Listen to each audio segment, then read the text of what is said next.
अस्सलाम वालेकुम व्यूअर्स, मैं हूं समीना बादशाह। उम्मीद है आप लोग खैरियत से होंगे। व्यूअर्स, कुछ अहम खबरें और अपडेट्स लेकर इस व्लॉग में आपके सामने हाजिर है। जनाब, इंपॉर्टेंट खबरें हैं जी, क्योंकि जो होशरुबा इजाफा हुआ है पेट्रोलियम मसनूआत की कीमतों में, उसके बाद महंगाई का एक तूफान जो है वो स्टार्ट हो चुका है और उसके असरात अब आपको नजर आना शुरू हो चुके हैं। हुकूमत बैकफुट पर ज़रूर है और आके कुछ कोशिश कर रही है तौजीहात देने की, लेकिन हमेशा की तरह वो तौजीहात भी उनकी तरह बिल्कुल बेकार हैं और कोई उससे सेटिस्फाइड नज़र नहीं आ रहा। इस सारी सूरत हाल के बाद आगे का मंजरनामा क्या नज़र आता है उस पर बात करेंगे, लेकिन इसी दौरान जो अहम मुलाकातें हो रही हैं ईरान इजराइल अमेरिका जंग के हवाले से, उस पर भी बात करना बड़ा ज़रूरी है, क्योंकि आर्मी चीफ फील्ड मार्शल साहब ने मुलाकात की है सऊदी वज़ीर दिफा से और उसके बाद एक अहम स्टेटमेंट जो है वो सामने आया है, जिससे कुछ बात जो है वो अब ये बहस जन्म ले रही है कि क्या पाकिस्तान भी इस जंग का खुदा न खास्ता हिस्सा बनने जा रहा है। दूसरी तरफ जो ईरानी सदर है उनकी तरफ से एक हौसला अफजा बयान सामने आया है, वो क्या कह रहे हैं उस पर भी बात करेंगे।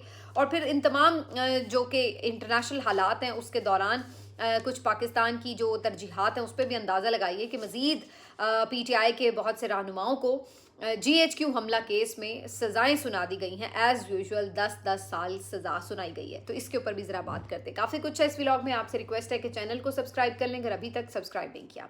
तो सबसे पहले बात कर लेते हैं कि पेट्रोलियम प्राइस बढ़े और उसके ऊपर जो है एक रद्द-ए-अमल नज़र आया।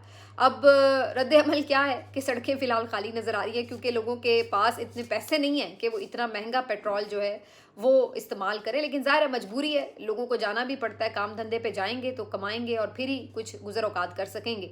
तो कितनी देर कोई अवॉइड कर सकता है, ये एक बुनियादी नेसेसिटी है। और सबसे ज़्यादा प्रॉब्लम ये है कि जब पेट्रोल महंगा होता है तो फिर उसके बाद महंगाई की एक लहर आती है, क्योंकि फिर उसका जो इफ़ेक्ट है वो आपको हर चीज़ पे नज़र आ रहा होता है। मसलन आज की खबर ये है कि जो रेलगाड़ी के किराए हैं उसमें भी इजाफा हो गया है 20% तकरीबन मालगाड़ी में, इसी तरह से 10% जो है वो मुसाफिर गाड़ी में सीटों के ऊपर जो है वो इजाफा कर दिया गया। अब आप अंदाज़ा लगाइए कि ईद आने वाली है, तो ऐसे में बहुत से लोग ट्रांसपोर्टेशन के लिए रेल को इस्तेमाल करते हैं।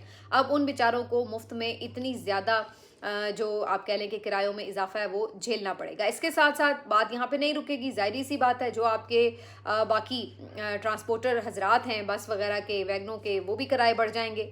उसके साथ साथ आपको फिर जो चीज़ आपके घर पर आती है जो कि ज़ाहिर है कि पेट्रोल यूज़ करके आती है, चाहे वो कोई दूध वाला आपके घर दूध दे के जा रहा है, कोई सब्ज़ी आ रही है जो मार्केट में पहुँच रही है, या कोई आप बच्चों को स्कूल भिजवा रहे हैं किसी वैन वाले के साथ, या किसी खुद अगर ड्रॉप करें, तो हर सूरत में आपको उसकी कॉस्ट जो है वो हर जगह पे भरनी पड़ेगी। तो एक महंगाई की नई लहर, एक तूफान है, वो अब आपके सामने खड़ा है और उसको आपको फेस करना ही पड़ेगा। तो ये इस वक्त की सिचुएशन है और सबसे ज़्यादा तकलीफ दे बात है कि हुकूमत आके भोंडी किस्म की जो इसके ऊपर तौजीहात दे रही है वो किसी तरह भी सेटिस्फाई नहीं कर पा रही। मसलन ये कहा जा रहा है कि जी अगर ये ना किया जाता, इख्तियार वली साहब को मैं देख रही थी, उन्होंने ट्वीट किया कि जी अगर ये ना किया जाता तो ज़ख़ीरा अंदोज़ जो थे उन्होंने एक मसनूई किल्लत पैदा कर देनी थी, तो ये आर्जी है, उसके बाद ये ठीक हो जाएगा। तो भाई ये एक अजीब गरीब आपने बात की है, यानी आप ये कह रहे हैं कि आप ब्लैकमेल हो गए हैं ज़ख़ीरा अंदोज़ों से, यानी कि उन्होंने एक दिन सप्लाई बंद की और उसके बाद आप घुटनों पर आ गए, और बजाय इसके कि आप इन ज़ख़ीरा अंदोज़ों के ख़िलाफ़ कोई कार्रवाई करते, उल्टा आपने क्या किया कि फ़ौरन आपने उनकी डिमांड्स मान ली और पेट्रोल इतना ज़्यादा बढ़ा दिया ताकि अवाम जो है वो बेशक पिस जाए, लेकिन जो पेट्रोलियम डीलर्स हैं उनको जो है आप कोई तकलीफ़ ना पहुंचाएं, क्योंकि उसमें आपका भी फ़ायदा था, क्योंकि जो उसके ऊपर टैक्स बढ़ा है वो आपकी जेब में भी जाएगा। तो ये एक अजीबो गरीब उनका एतराफ़ था कि जनाब हम चूँकि ज़ख़ीरा अंदोज़ी ख़त्म नहीं कर सकते थे, लिहाजा हमने इसी में आफ़ियत जानी कि पेट्रोल की शॉर्टेज ना हो, लिहाजा इनकी डिमांड मान लो, भले वो नाजायज़ ही क्यों ना हो। क्योंकि अभी जो पेट्रोल फ़रोख्त हो रहा है, याद रहे ये पुराने प्राइस के ऊपर ख़रीदा गया पेट्रोल है जो कि आपको नए प्राइस के ऊपर बेचा जा रहा है। तो ठीक अगर आप अंदाज़ा लगा लें कि एक मतलब महीना ये पूरा जो पेट्रोल जिसका स्टॉक 28 डेज़ का मौजूद है उसके ऊपर एक महीना इजाफी रकम जो है वो सबकी जेब में जा रही है जो कि इस कारोबार से वाबस्ता है। तो ये है जी इस वक्त की आपकी पहली तौजी। दूसरी ये बता रहे हैं कि जनाब ये आर्जी है। भाई ठीक है, ये तो मान लिया कि ये आर्जी रिलीफ है, हो सकता है कल को जंग बंद हो जाए तो पेट्रोल वापस आप कोई 25-30 रुपए कम कर दें, लेकिन क्या उसके बाद जो बाकी चीज़ें महंगी हो जाती हैं वो कभी कम हुई हैं? मतलब मुझे तकरीबन 20 साल होने वाले हैं जर्नलिज्म के अंदर, और तकरीबन यानी शुरू से बचपन से हम देख रहे हैं, हमने ये नहीं कभी देखा कि अगर पेट्रोलियम प्राइस बढ़े हैं और उसकी वजह से बाकी चीज़ें बढ़ी हैं तो फिर उनकी कमी इस वजह से हो जाए क्योंकि पेट्रोल प्राइस कम हुए, तो वो हमेशा बढ़ती हैं तो फिर बड़ी ही रहती हैं, उसमें कोई कमी देखने में नहीं आती। तो लिहाजा ये जो महंगाई का तूफान बाकी चीज़ों पे नज़र आएगा वो तो पीछे नहीं होने वाला। फिर उसके बाद कुछ झूठ का सहारा लिया जा रहा है, ये कहा जा रहा है कि जी कोई ऑप्शन नहीं था। ये भी सरासर गलत बात है। ऑप्शन तो मौजूद था। ऑप्शन इसलिए मौजूद था कि आप ये बात कह रहे हैं कि जी अभी 28 दिन का पेट्रोल है तो इतनी जल्दी तो आपको बढ़ाने की ज़रूरत नहीं थी, नंबर 1। नंबर 2 ये कि अगर आप बढ़ा रहे थे तो आप जो पेट्रोल प्राइस है उसको बढ़ाते, आप कम से कम उसके ऊपर जो लेवी थी उसको ना बढ़ाते, लेकिन यहाँ पर लेवी में भी इजाफा किया गया। अच्छा, उसके साथ साथ ये भी आप देखिए कि अगर आप जो बाकी लल्ले तलल्ले हैं, जो अपने अयाशियाँ हैं, जो अपने इस्तेमाल के फ्री पेट्रोल हैं, उनको अगर आप ख़त्म करते तो फिर भी लोगों को ये एहसास जाता कि जी वाकई मजबूरी ज़रूर थी, लेकिन अब इन्होंने हुकूमत ने साथ दिया है तो हम भी साथ बर्दाश्त कर लेते हैं। और एक और जो पॉइंट है वो ये कि आपके इर्द गिर्द जितने ममालिक हैं, चाहे वो इंडिया है, श्रीलंका है, बांग्लादेश है, कोई भी आपके इर्द गिर्द जो ममालिक हैं उनमें से किसी ने अभी तक इस जंग की वजह से पेट्रोल के प्राइस में इजाफा नहीं किया। तो आपके ऊपर ज़्यादा कोई कमबख्ती आ गई थी कि सबसे पहले आपने ही इजाफा करना था। तो ये वो तमाम तौजीहात हैं जो पेश की जा रही हैं, लेकिन इसमें कोई आपको लॉजिक नज़र नहीं आ रही, कोई आपको काबिल अमल बात नज़र नहीं आ रही, सिवाय इसके कि हुकूमत ने एक अपॉर्चुनिटी समझा इसे कि चलो भाई लूट मार करने का एक नया आपको मौका मिल गया, इसके अलावा कुछ नहीं। आज़मा बुखारी साहिबा, जो कि मैं उन्हें हमेशा कहती हूँ कि डिस इन्फॉर्मेशन मिनिस्टर है, क्योंकि जब भी वो टीवी पर आती हैं कभी नहीं होता कि वो झूठ बोले बगैर या कोई गलत बयानी किए बगैर वापस चली जाएं। लाजिम है कि उन्होंने कोई एक आध गलत बयानी करनी है। तो आज भी उन्होंने अपनी बिल्कुल आदत के मुताबिक आके ये कहा कि जनाब पेट्रोलियम प्राइस में खुशी से तो इजाफा नहीं किया, मजबूरी है, अभी भी जितना कहा गया था उतना नहीं किया, बल्कि लेवी में तो थोड़ी सी कमी कर दी गई है। लेवी को जो है उन्होंने कम किया है ताकि उतना इजाफा लोगों तक मुंतकिल ना हो। अब ये भी सरासर झूठ है। जो पहले लेवी आपकी 85 रुपये थी वो अब 105 रुपये तक चली गई है, और वज़ीर साहिबा फरमा रही हैं कि जनाब लेवी में कमी हो गई है। तो ये तो हो नहीं सकता कि आज़मा बुखारी साहिबा स्क्रीन पर आएँ और बगैर कोई गलत बयानी किए वापस चली जाएँ। तो ये तमाम चीज़ें हैं, ये अपने आप को खुद ही एक्सपोज कर रहे हैं। और भले अवाम में अभी इतना तो हमें नज़र नहीं आ रहा कि कोई बाहर निकल कर एहतजाज कर देंगे सड़कों पर, लेकिन ये तमाम चीज़ें उनके एक यूँ कह लें कि बर्निंग पॉइंट है पीछे माइंड में, और उसका असर आपको कभी ना कभी कहीं ना कहीं किसी वोटिंग पैटर्न में, कहीं किसी इवेंट में कुछ ना कुछ दिखाई देता है, और फिर उसके ऊपर ये लोग गुस्सा होते हैं कि जनाब ये पीटीआई ने कर दिया, ये तरबियत ऐसी कर दी वैसी कर दी, हालांकि वो आपका अपना कमाया हुआ है जो आप कर रहे हैं अवाम के साथ। बहरहाल जी, ये तमाम चीज़ों के साथ अगर हम बात करें कि इंटरनेशनली अब होने क्या जा रहा है, तो वो बड़ा इंपॉर्टेंट है। उसकी वजह ये है कि जो हमले हैं वो आप देख रहे हैं जारी हैं दोनों तरफ से। ईरान के ऊपर भी बड़े शदीद अटैक किए गए हैं, और दूसरी तरफ ईरान भी मिसाइल्स जो है वो खूब चला रहा है। ईरान के पास जो बेसिकली इस वक्त दो हथियार हैं, वो ड्रोन्स हैं उनके, और उनके मिसाइल हैं। तो दोनों को वो भरपूर तरीके से इस्तेमाल कर रहा है। कॉस्ट वाइज देखा जाए तो ईरान के लिए इन दोनों की तैयारी जो है वो इतनी महंगी नहीं है, जबकि इनको नाकारा बनाने के लिए जो उन्हें इस्तेमाल करने पड़े इंटरसेप्टर्स और जो उनकी टेक्नोलॉजी है वो इतनी महंगी उन्हें पड़ रही है कि उसकी वजह से उनकी मईशत पे ठीक ठाक ज़रब लग रही है। इसके साथ साथ बड़े कामयाबी के साथ ईरान ने इनके जो मुख्तलिफ ममालिक में अड्डे थे वहाँ पर जो इनके डिफेंस सिस्टम थे उनको भी हिट किया है, जिसकी वजह से उनका डिफेंस सिस्टम भी मुतासिर हुआ है। और यही वजह है कि अब बहुत से जो मिसाइल हैं वो जाकर अपने निशाने पर लग रहे हैं। कुछ ज़ाहिर इंटरसेप्ट भी हो जाते हैं, लेकिन कुछ जाके निशानों पर लगते हैं और फिर नुकसान भी होता है। अब जो ये ममालिक हैं इनमें ज़्यादातर जो हमले हमें नज़र आ रहे हैं वो कुवैत के ऊपर नज़र आ रहे हैं, जो वहाँ पे अटैक है इनका अमेरिकन बेस पे। इसके अलावा दुबई के जो अमेरिकन बेसिस हैं उसके ऊपर हमें अटैक बड़ा वाज़े नज़र आ रहा है। सऊदीया में भी एक आध जगह पे हुए हैं मामलात, लेकिन उसके बाद थोड़े थम गए हैं। जबकि दुबई और कुवैत में, दुबई में तो पिछले चंद घंटों के दौरान हमने देखा, पिछली एक रात के दौरान तकरीबन, कि एयरपोर्ट के पास जो है वो 2-3 धमाके किए गए। उसके बारे में खबर ये आ रही है कि वहाँ पर अमरीकी फ़ौजियों का कोई तैयारा मौजूद था और इस वजह से वहाँ पे निशाना बनाया जा रहा था। बहरहाल कोई नुकसान नहीं पहुँचा सके ईरानी मिसाइल, लेकिन दुबई इससे पूरा लरज़ के रह जाता है, क्योंकि ज़ाहिर है जब आपका फ़्लाइट सिस्टम सारा ख़राब हो जाता है तो दुबई वगैरह गल्फ़ की जो कंट्रीज़ हैं इनकी जो सारी आप इकॉनमी देख लें, वो तो ज़ाहिर है टूरिज़म उसका एक बहुत बड़ा हिस्सा है। तो आपकी जो एयर ट्रैफिक है वो इस वक्त बिल्कुल मुअत्तल है। 23,000 फ़्लाइट्स जो हैं वो अब तक मुअत्तल हो चुकी हैं, मनसूख हो चुकी हैं। इसी तरह से हज़ारों होटल्स की बुकिंग्स जो हैं वो ख़त्म हुई हैं। तो बिज़नेस तो उनका ठप हो रहा है बेचारों का, और उसके बाद टूरिज़म उनका बर्बाद हो रहा है। तो इन तमाम चीज़ों के बाद ज़ाहिर है गल्फ़ की जो कंट्रीज़ हैं उनके अंदर एक तशवीश है। सऊदी अरब ने इस हवाले से वाज़ेह तशवीश मौजूद थी और उनकी तरफ से कुछ तो बैकडोर कोशिशें भी की जा रही हैं कि कुछ मामलात को सॉर्ट आउट किया जाए। और इसके साथ साथ अपने डिफेंस के हवाले से उन्होंने एक बहुत अहम मुलाकात की है आर्मी चीफ फील्ड मार्शल जनाब आसिम मुनीर साहब से। आसिम मुनीर साहब से सऊदी वज़ीर दिफा की मुलाकात हुई है और उनकी तरफ से दोनों ने जो खित्ते की सूरत हाल है उस पर जायज़ा भी लिया। इसके साथ साथ जो ईरान की तरफ से अटैक्स किए गए हैं मुस्लिम कंट्रीज़ के मुख्तलिफ बेसिस के ऊपर, अमेरिकन बेसिस के ऊपर, तो उसके ऊपर भी उन्होंने बात की और उन्होंने जवाबी इक़दामात का जायज़ा भी लिया, जो कि पाकिस्तान और सऊदी अरब का जो डिफेंस पैक्ट है उसके तहत क्या इक़दामात लिए जा सकते हैं उसके ऊपर गौर किया गया। अब ये जो लाइन है ना, जवाबी इक़दामात, ये बहुत इंपॉर्टेंट है क्योंकि इससे अब एक डिबेट जनरेट हो रही है कि क्या खुदा न खास्ता पाकिस्तान भी इस वॉर का हिस्सा बनने जा रहा है। अगर सऊदी अरब पे ईरान के हमले जारी रहते हैं तो क्या पाकिस्तान मुआहदे के तहत सऊदी अरब की हिफाजत के लिए ईरान के ऊपर अटैक करेगा? क्या अब ये एक नई जंग हमें इस तरफ से लड़नी पड़ेगी, यानी इनडायरेक्टली सही हम भी कहीं अमेरिका और इजराइल की जंग का पार्ट बन रहे हैं, उनके साथ खड़े होंगे इस मौके पर? तो ये बहुत से सवालात हैं जो कि इस वक्त शुरू हो चुके हैं। अव्वल तो इस वक्त कुछ कहना, क्योंकि सिचुएशन बड़ी आप कह लें कि बिल्कुल अनसर्टन है, इसलिए कुछ भी हतमी तौर पर कहना तो खासा मुश्किल है।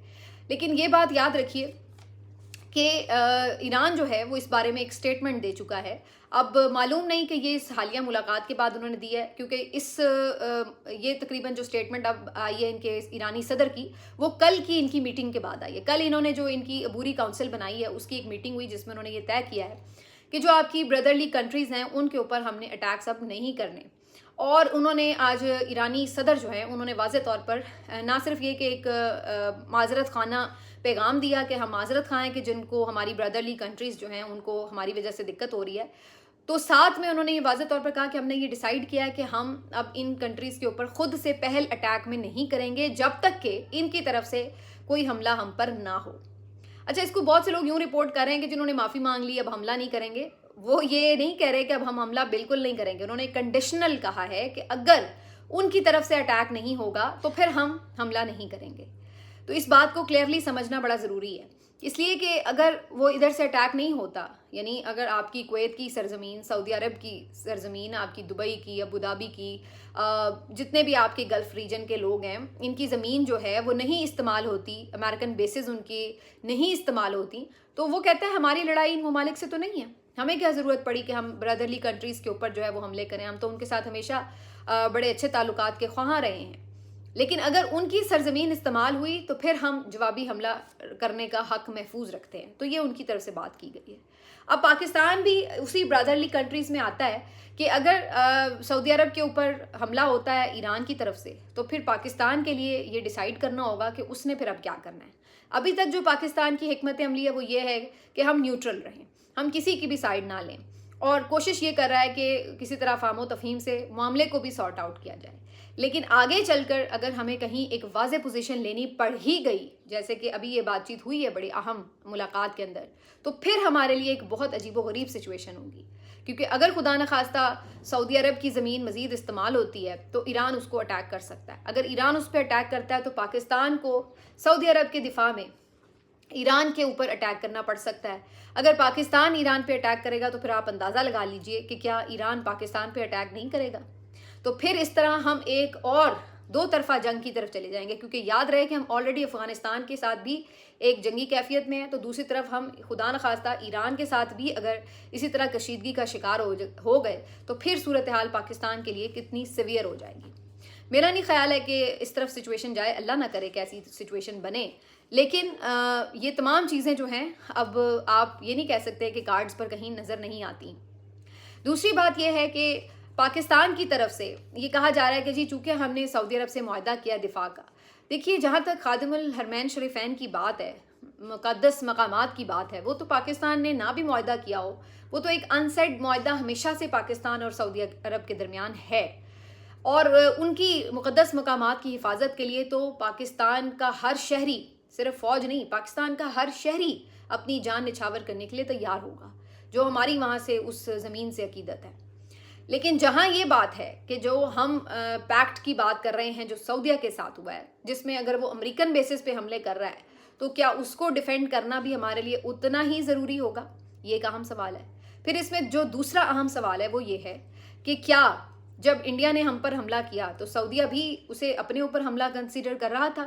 کیا سعودیہ بھی جوابی کارروائی جو پاکستان کر رہا تھا اس میں پاکستان کے ساتھ کھڑا تھا؟ تیسری بات یہ یعنی کہ اس نے کوئی انڈیا کو اپنا انیمی ڈکلیئر کیا اس وجہ سے کہ چونکہ پاکستان کے اوپر انڈیا نے اٹیک کیا ہے. تیسری بات یہ ہے کہ پاکستان اگر سعودی عرب کی حفاظت کر رہا ہے اس پیکٹ میں ہے تو اس کے بدلے پاکستان کو کیا مل رہا ہے؟ یہ بہت امپورٹنٹ بات ہے. کیا پاکستان اس کے بدلے کوئی بہت زیادہ سرمایہ کاری حاصل کر سکا ہے یا پاکستان کو اس کے بدلے جو ہے وہ کوئی بہت زیادہ سفارتی سطح پر کوئی بہت زیادہ کامیابیاں ملی ہیں؟ تو یہ بھی اپنی جگہ سوال ہے کہ اگر ہم اس پیکٹ میں ہیں تو ہمیں کیا اس میں مل رہا ہے، کیونکہ جو بھی آپ کا اگریمنٹ ہے وہ دو طرفہ ہوتا ہے. تو پاکستان کو اس سے کیا فائدہ ہو رہا ہے؟ کیونکہ کل تو میں یہ خبر سن رہی تھی کہ سعودی عرب نے تو یہ کہا ہے کہ جناب پہلے آپ کو جو پیسے ملتے تھے آپ کو ہم بغیر پوچھے بھی دے دیتے تھے، لیکن اب جو آئندہ آپ کو پیسے ملیں گے اس کا آپ نے پورا ہمیں حساب کتاب دینا ہے کہ آخر آپ اپنے جو لوگ ہیں ان سے کتنا ٹیکس کلیکٹ کر رہے ہیں، آپ اس کے بدلے میں کون سی انویسٹمنٹ کر رہے ہیں اور اس کے بدلے میں آپ اپنی معیشت کو کیسے کھڑا کر رہے ہیں. یعنی جیسے IMF ہے وہ آپ کو اگر قرض دے رہا ہے تو وہ اس کے اوپر پورا ایک چیک رکھتا ہے کہ بھائی آپ نے کیا کیا اس کے بعد معاشی اصلاحات کی ہیں. صرف یہ تو نہیں کہ پیسے لے کے کھائی جا رہے ہیں کہ کوئی اصلاحات بھی کر رہے ہیں. کوئی آپ کے پاس پلان بھی ہے کہ آپ نے کبھی اپنی معیشت کو اپنے پاؤں پہ کھڑا بھی کرنا ہے یا بس یہی کرنا ہے کہ قرضے لے لے کے جو ہے آپ نے کھاتے پیتے اپنا چلائی رکھنے ہیں؟ تو جہاں ہم یہ تمام چیزیں سوالات دیکھ رہے ہیں وہاں پہ ہمیں یہ دیکھنا ہے کہ آخر ہم اس پیکٹ سے حاصل کیا کر رہے ہیں. بہرحال میں تو پھر بھی یہ دعا گو ہوں کہ پاکستان کو ایسی کسی سچویشن میں نہ جانا پڑے کہ جہاں ہمیں اپنی بردرلی کنٹریز چاہے وہ سعودی عرب ہوں چاہے ایران ہو اس کے ساتھ کسی بھی طرح کسی کشیدگی میں جانا پڑے. کیونکہ اگر ہم کسی بھی طرف کی سائڈ لیتے ہیں جو کہ آبویس ہے کہ اگر دونوں میں سے لینا پڑا تو پاکستان تو پھر سعودی عرب کی لے رہا ہوگا، جو کہ آپ کے لیے مزید ایک پرابلمٹک ہوگا کیونکہ ایران جو ہے وہ بالکل آپ کے ساتھ سرحد کے ساتھ ہے اور اگر ایسی سچویشن بنتی ہے تو پھر آپ کے لیے کافی زیادہ پرابلمٹک سچویشن بن جائے گی. ادھر افغانستان کا جو وزیر دفاع ہے وہ بھی کہہ رہے ہیں ملا یعقوب صاحب کہ جناب اگر کابل میں حملے رہے، کابل انسٹیبل رہا تو پھر اسلام آباد بھی انسٹیبل رہے گا اور ہم یہ 10 سال تک جنگ لڑنے کے لیے تیار ہیں. تو وہ بھی اپنی طرف سے آنکھیں دکھا رہے ہیں کہ جناب پاکستان حملے کابل کے اوپر بند کرے ورنہ ہم بھی حملے کرتے رہیں گے اسلام آباد کے اوپر. تو اس طرح کی ایک جو آپ کی شورش ہے پاکستان کا اور افغانستان کا تو کوئی مقابلہ نہیں ہے. ظاہر پاکستان تو ایک پروفیشنل فوج ہے، پاکستان ایک اٹامک ریاست ہے، پاکستان کے پاس جتنا بڑے وسائل ہیں دفاع کے اس کے پاس تو اشیر بھی نہیں ہے اس کا، افغانستان کا تو کوئی لڑائی بنتی نہیں ہے. لیکن ایک کام وہ جو کر سکتے ہیں وہ یہ کہ وہ انسٹیبلٹی رکھیں پاکستان میں، جو کہ انہوں نے پچھلے 2-1 سال سے رکھی ہوئی ہے. تو پھر ایسی صورت میں پاکستان میں اسٹیبلٹی تو نہیں وہ رہنے دے رہے ہوں گے، اگر وہ نہیں بھی جنگ جیت پائیں گے ہم سے لیکن انسٹیبلٹی تو رکھ سکتے ہیں. اور اگر ایسی سچویشن میں ہم ایران کے ساتھ بھی ایک نیا محاذ خدا نخواستہ کھول بیٹھے تو یہ تو بڑی عجیب و غریب سچویشن ہو جائے گی. اور یہ یاد رکھیے کہ ایران کے ساتھ محاذ کھولنا اتنا آسان نہیں ہے پاکستان کے لیے، کیونکہ آپ کو پتہ ہونا چاہیے کہ پاکستان میں تقریباً 3 سے 4 کروڑ اہل تشیع بستے ہیں جو کہ جذباتی وابستگی اور ایک مذہبی وابستگی رکھتے ہیں اہل ایران کے ساتھ. تو آپ کے تو اپنے ملک کے اندر جو ہیں وہ بڑے عجیب و غریب قسم کے حالات بن سکتے ہیں اگر اس طرح کی کوئی نئی سچویشن بنی، جو کہ پھر میں کہوں گی کہ مجھے بظاہر یہ لگ رہا ہے کہ پاکستان اس میں میڈییٹ کرانے کی کوشش کر رہا ہے اور کوشش پاکستان کی یہی ہے کہ اس میں جو ہے پاکستان کو کوئی خدا نخواستہ سائیڈ نہ لینی پڑے بلکہ نیوٹرل ہو کر جو ہم کردار ادا کر سکتے ہیں اس کشیدگی کو ختم کرانے میں وہ کردار ادا کر سکے. تو ابھی تک تو پاکستان کی پالیسی اس میں واضح طور پر یہی نظر آ رہی ہے، لیکن ظاہر ہے پاکستان اس میں ایک اکیلا فیکٹر تو نہیں ہے. اب اگر فردر امریکہ جو ہے وہ سعودی عرب کی بیس یوز کرتا ہے ٹو اٹیک ایران تو ایران جو ہے وہ پھر ہو سکتا ہے کہ ان کے اوپر ایک ریاکشن میں حملہ کرے تو اس لیے پاکستان سارے فیکٹرز کو کنٹرول تو نہیں کر سکتا. ابھی تو انہوں نے ایک سیز فائر کرا دیا ہے، وہ بھی کہہ رہے ہیں ہم نہیں کریں گے، انہوں نے بھی کہا ہے کہ ہماری طرف سے نہیں استعمال ہوگی. لیکن سوال پھر وہی کہ یہاں پہ جو ڈیسائسو فیکٹر ہے وہ تو آپ کا امریکہ ہے کہ وہ اس بارے میں کیا سوچ رکھتا ہے کہ واقعی انہوں نے گلف کی جو کنٹریز ہیں ان کی یہ بیسز کو استعمال مزید کرنا ہے یا نہیں کرنا. تو یہ اس وقت کی جو ہے وہ سچویشن نظر آ رہی ہے. لاسٹلی اب تھوڑی بات کر لیتے ہیں کہ جو فیصلہ سنایا گیا GHQ حملہ کیس میں. یاد رہے کہ GHQ حملہ کیس جو ہے یہ پنڈی کا کیس ہے، دہشت گردی عدالت میں چل رہا ہے اور یہ کیس ابھی انڈر ٹرائل ہے، یہ بھی ختم نہیں ہوا. اب اس کیس میں تقریباً کوئی 37 ملزمان تھے جو کہ حاضر نہیں ہو رہے تھے، غیر حاضر تھے اور ان کے اوپر جو ہے فرد جرم بھی عائد کی گئی. کوئی جنوری میں فرد جرم عائد کی گئی ہے, فوراً سے گواہ پیش کیے گئے ہیں اور آج یعنی 7 مارچ کو ان کو فیصلے بھی سنا دیے گئے ہیں. تو بیسکلی غیر حاضری میں جو ٹرائل چلتا ہے یہ وہ ٹرائل تھا اور اس کے تحت جو ہیں یہ فیصلے سنائے گئے ہیں کچھ ملزمان کو, باقی ملزمان پر ابھی ٹرائل چل رہا ہے. تو ان میں جو آپ دیکھیں تو پی ٹی آئی کے بہت سے اہم نام ہیں, جن میں سے بہت سارے ایسے ہیں جن کو آلریڈی سزائیں پہلے بھی سنائی جا چکی ہیں مختلف کیسز میں, جس میں عمر ایوب صاحب ہیں جو کہ پہلے سے ہی کیس میں 10 سال کی سزا بھگت چک رہے ہیں, یعنی وہ ابھی تک سنائی ہوئی ہے انہیں. زرتاج گل صاحبہ ہیں, مراد سعید صاحب ہیں, شبلی فراز, حماد اظہر, کمل شوذب, شیخ راشد شفیق جو کہ شیخ رشید کے بھانجے ہیں, شہباز گل صاحب, زلفی بخاری, بلال اعجاز, رائے حسن نواز, احمد چٹھا اور رائے محمد مرتضیٰ. یہ پی ٹی آئی کے مختلف رہنما ہیں جن کو 10-10 سال کی سزائیں سنائی گئی ہیں اور ان کی جائیدادیں بھی ضبط کرنے کا حکم دیا گیا. اب ان کی اگر الگ الگ آپ ہر بندے کی اس میں کیس میں ریلیونس دیکھیں تو آپ کو بڑی حیرت ہوگی, کیونکہ ان میں سے بہت سے لوگ ایسے ہیں جو کہ اس دن پنڈی میں موجود بھی نہیں تھے, جن کے اوپر نہ صرف یہ کہ ان کو ملزم بنایا گیا بلکہ ان کو سزا بھی سنا دی گئی ہے غیر حاضری میں ہی. جبکہ ان میں سے بہت سارے لوگ جو ہیں جیسے کہ شہباز گل صاحب وہ ملک سے باہر تھے, میرا خیال ہے زلفی بخاری صاحب بھی ملک سے باہر تھے, اسی طرح سے باقی بھی دیگر بہت سارے ایسے لوگ ہیں جو کہ اس وقت وہاں پہ موجود نہیں تھے لیکن ان کو سزائیں سنا دی گئی ہیں. تو یہ اب ایک مذاق بن چکی ہیں جو 9 مئی کی سزائیں ہیں, 10-10 سال ہر ایک کو سنائی جا رہی ہیں. ہر کوئی مذاق اڑاتا ہے کہ جی یہ باٹا ریٹ چل رہا ہے 10-10 سال کی سزاؤں کا. اور پھر آپ دیکھیے کہ جن حالات میں یہ سزائیں آپ سنا رہے ہیں اس سے اندازہ ہو رہا ہے کہ اس حکومت کی پرائرٹیز کیا ہیں, ان کی ترجیحات کیا ہیں اور ان کو کتنی سنجیدگی سے یہ سالو کرنا چاہتے ہیں. یعنی آپ کو جہاں پہ اس وقت ضرورت ہے کہ آپ ٹیمپریچر اپنا سیاسی درجہ حرارت کم کریں, جہاں آپ کو ضرورت ہے کہ آپ کوئی اتفاق رائے پیدا کریں, اپوزیشن کو اپنے ساتھ بٹھا کے رکھیں کیونکہ کسی بھی وقت کوئی بھی لمحے آپ کو بڑے فیصلے کرنے پڑ رہے ہیں, تو وہاں پر آپ یہ کر رہے ہیں کہ اپوزیشن کے رہنماؤں کو 10-10 سال کی سزائیں سنا رہے ہیں اور وہ ایمرجنسی میں سنا رہے ہیں. یعنی وہ کیس ابھی اوور آل کمپلیٹ نہیں ہوا لیکن آپ ان کو پہلے سنا رہے ہیں, اتنی آپ کو کوئی دروازے میں ہاتھ آیا ہوا ہے. تو اس سے کیا آپ بہت ملک و قوم کی کوئی خدمت کر رہے ہیں کہ کوئی ٹیمپریچر بہت فائدہ مند ہو جائے گا آپ کے حق میں.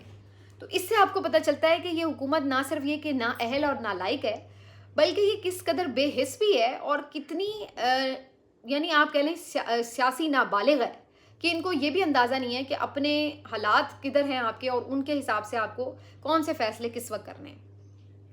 ملتے ہیں آپ سے اگلے ویلاگ میں, اپنا خیال رکھیے, اللہ حافظ.